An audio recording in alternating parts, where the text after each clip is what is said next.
Have you ever wondered, when exactly does everything change in the end times? Not just the geopolitical events, not just the rumors of wars, but the exact moment when heaven shifts, when earth trembles, and when darkness is unleashed in a way the world has never seen before. Most people look at the world today and they feel the tension. They see the acceleration. They know something is coming. But they treat prophecy like a blur, a chaotic mix of seals, trumpets, and bowls. But the Bible doesn't leave us guessing. It gives a timestamp, a precise, undeniable marker, and most people read right past it. In the book of Revelation, chapter 12, we read something deeply mysterious. And the woman fled into the wilderness, where she hath a place prepared of God, that they should feed her there 1,260 days. That number is not random. That is 1,260 days, exactly 3.5 years. Now, here's where it gets serious.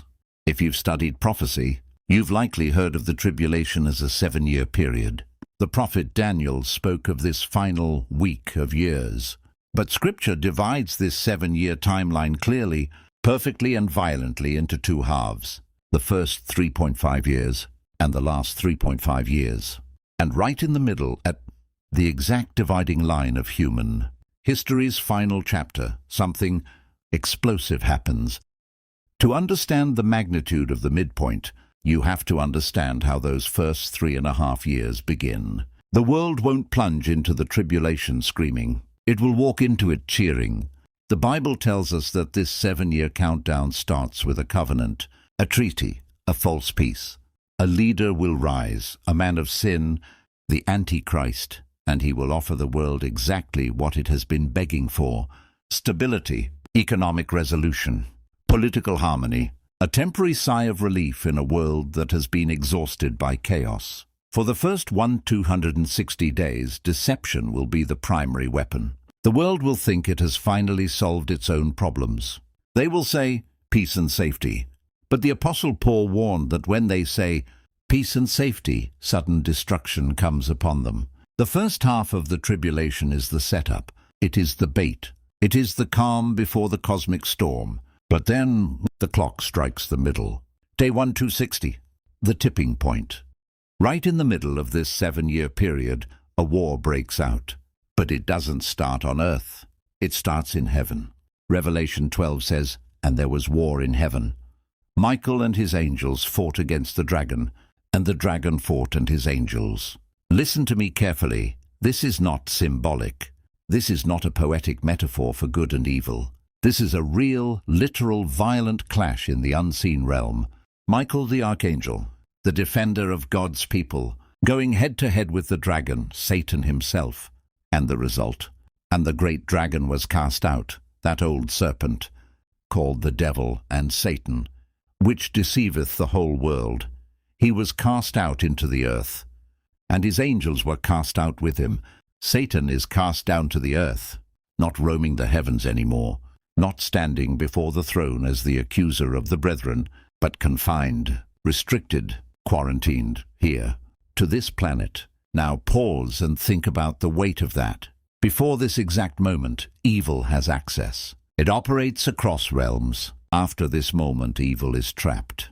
That changes absolutely everything, because once the dragon is cast down, the tone of the tribulation shifts dramatically. The mask of the Antichrist comes off. The false peace shatters. This is no longer just deception. This becomes pure desperation. The Bible describes the shift like this. Woe to the inhabitants of the earth and of the sea! For the devil is come down unto you, having great wrath, because he knoweth that he hath but a short time. Short. How short? Exactly 1,260 days. The final 3.5 years. When Satan is violently ejected from the heavenly places, the impact hits the earth like a spiritual meteor. The unseen war becomes a visible nightmare. This is the exact moment Jesus warned us about in Matthew 24. He called it the abomination of desolation. The Antichrist marches into the rebuilt temple in Jerusalem. He stops the sacrifices. He demands to be worshipped as God, and the great global trap is sprung. The false peace is replaced by a global mandate. Submit or die. This is when the mark of the beast is instituted. You cannot buy. You cannot sell. You cannot exist in the new system without pledging allegiance to the dragon who has just been cast down. This is what many call the Great Tribulation. Compare this with what Jesus Christ said. He warned of a time of trouble unlike anything in human history. For then shall be great tribulation, such as was not since the beginning of the world to this time, no, nor ever shall be. Not just conventional wars, not just natural disasters, but a level of targeted, demonic suffering so intense that unless those days were shortened, no flesh would survive. So here's the connection most people completely overlook.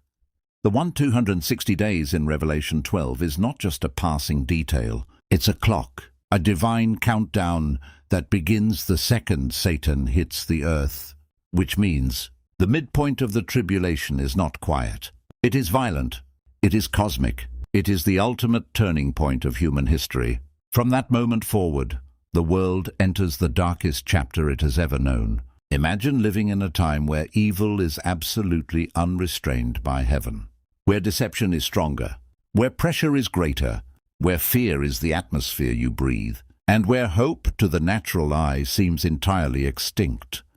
And yet, even in that total darkness, God is still moving. Look back at Revelation 12. When the dragon is cast down and begins to hunt, what happens? The woman fled into the wilderness, where she hath a place prepared of God, that they should feed her there 1,260 days. The woman is protected. God provides an escape. He carves out a sanctuary in the middle of a collapsing world. There is still divine preservation. There is still purpose. Why? Because God never loses control of the timeline, not even for a fraction of a second. Satan is raging because his time is short, but God is sovereign because he is the one who set the clock. Satan does not dictate the end of the world. God does. The 1,260 days is proof that evil has an expiration date. It is proof that the enemy is on a leash. He can only do what the timeline allows, for the exact duration the timeline permits. Now here's the part many won't say clearly. I'm not sharing this to entertain you with eschatology. This is not just information for your notebook. This is a warning, a wake-up call to your spirit. Because if there is a defined midpoint, then there is a defined beginning and a defined end. This world is not spinning into random chaos. This is a scheduled fulfillment. And if biblical prophecy is this precise, down to the exact number of days, then the question is no longer if these things will happen. The real question is, are you ready before they do? Because the exact same Bible that reveals the terror of the timeline also reveals the way of escape. Not through hiding in a bunker, not through hoarding supplies, not through physical preparation alone, but through a person, through truth, through absolute surrender to Jesus Christ. Christ is the only ark in this coming flood. He is the only shelter when the dragon is cast down. Take a stand today. Stop straddling the fence. Stop playing games with eternity while the clock is ticking down to midnight. Don't just watch prophecy unfold on the news. Respond to it in your heart. Don't just study the timeline. Align your life with the one who wrote it. Because in the end, it's not about knowing the 1,260 days. It's about knowing where you stand when those days begin. If this message opened your eyes, don't keep it to yourself. Share this with someone who is confused by the state of the world. Subscribe for more truth that cuts through the noise and the confusion. And remember, the timeline is set.